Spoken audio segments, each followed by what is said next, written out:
We could think of 74 movies that depict bank robberies going back to 1904, and we looked at them all. We figured we'd find some interesting stuff about thieves and how they robbed banks, but we were surprised to learn a lot about the banks themselves. But first, let's talk numbers. 79% of robberies, 59 out of the 74, involved guns. This includes a movie with at least one tank, but not Bandits, wherein Bruce Willis pretends a magic marker is a gun. Don't move.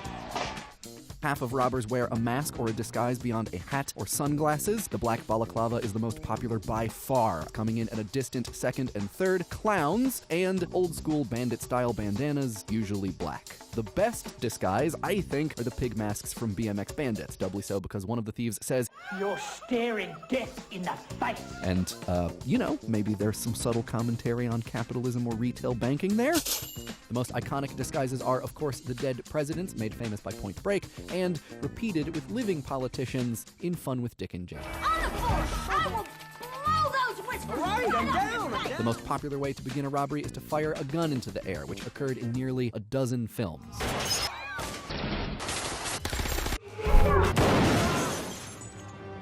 Nice. In a couple movies, Quick Change with Bill Murray and the original Going in Style with George Burns, bank employees and customers don't take the robbery seriously. You gotta be kidding. Until a shot is fired in the air. I guess that's how you know they mean criminal business? This is a robbery. It is.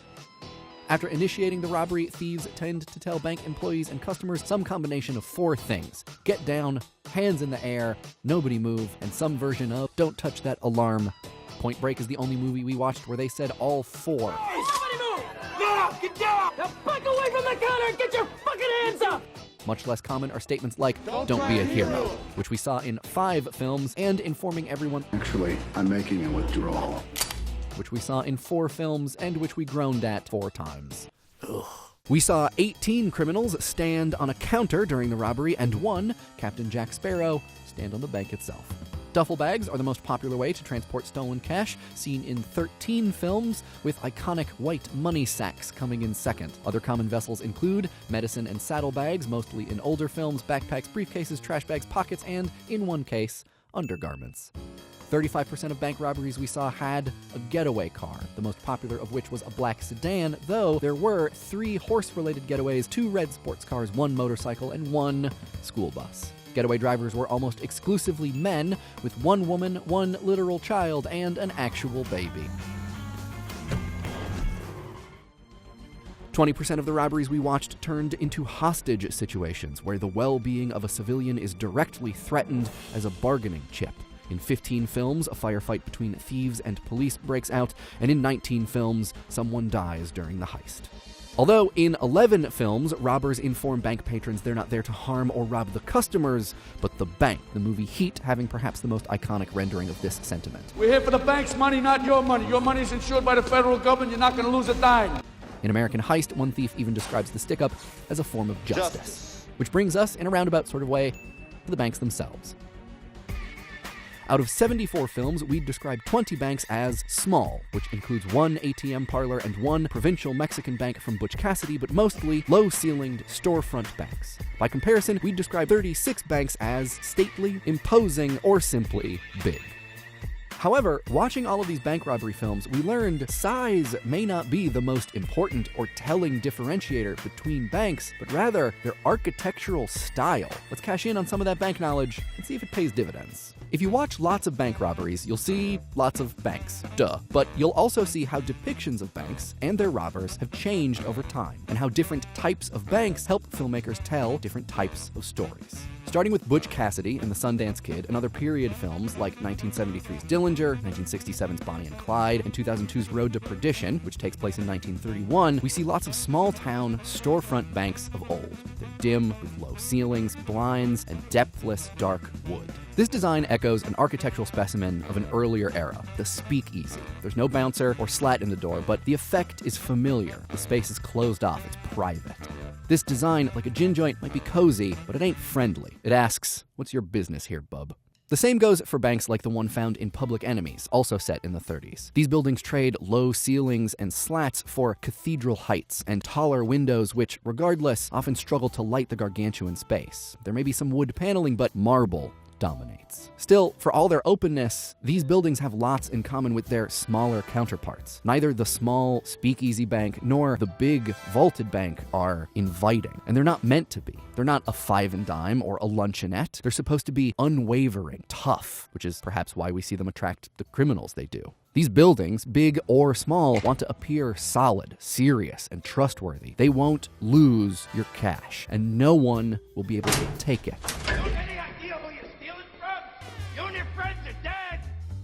This was an especially imperative message after the '29 crash and ensuing depression, during which 9,000 banks failed. But like hairdos and hemlines, no bank style persists forever. Over the next 70 years, there would be an almost singular progression in bank design, from dark and dependable to exposed and affable. In a paper for Business History, Franzen et al. Say 1954's Manufacturers Trust Office in New York City was a turning point in bank design. With an entirely glass facade and highly visible open interior, it marked a departure from the stalwart bank designs of old towards the approachable designs of today. Filmmakers chart this transition in their work, too. Through the 60s, 70s, 80s, 90s, and aughts through teens, wood grain lightens or disappears, windows multiply, carpet, soft chairs, and couches show up. This transition, of course, wasn't in the interest of attracting criminals, but customers.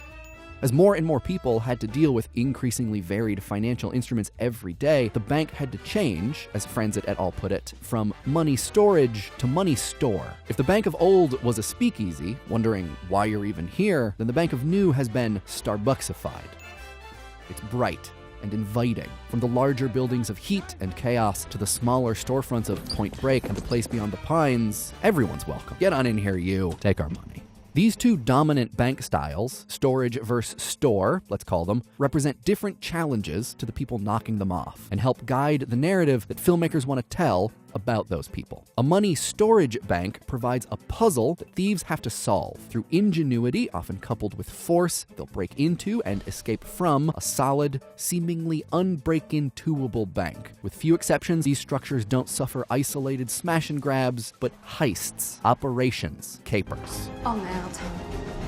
The people we see robbing storage banks are, for the most part, in the bank robbing business. It is what they do, to various levels of success, sure, but with the arguable exception of Bonnie and Clyde, not many desperate hooligans knock off stalwart money storage banks. In Public Enemies, The Dark Knight, Butch Cassidy, Inside Man, Killing Zoe, Dillinger, and more, we see how these spots are largely the focus of focused criminals. Over time, as bank designs diversify, so too do their criminal clientele. Pro-plunderers still rob a money store, of course, like in The Town or American Heist, but now we also see extreme sports thrill seekers, petty criminals, and more than a few people who feel they just don't have any other choice. The visually open money store still provides narrative puzzles, but they don't normally require expert strategizing. Often, whatever problems are encountered in these buildings are solved improvisationally, with violence or coercion, through the use of hostages, for instance, which by our count were taken twice as many times in this type of bank.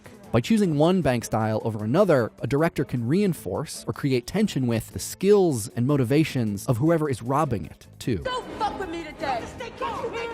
Often, characters robbing money storage make an assault on a bank, that particular bank. But those who rob a money store assault banks, maybe even banking in general.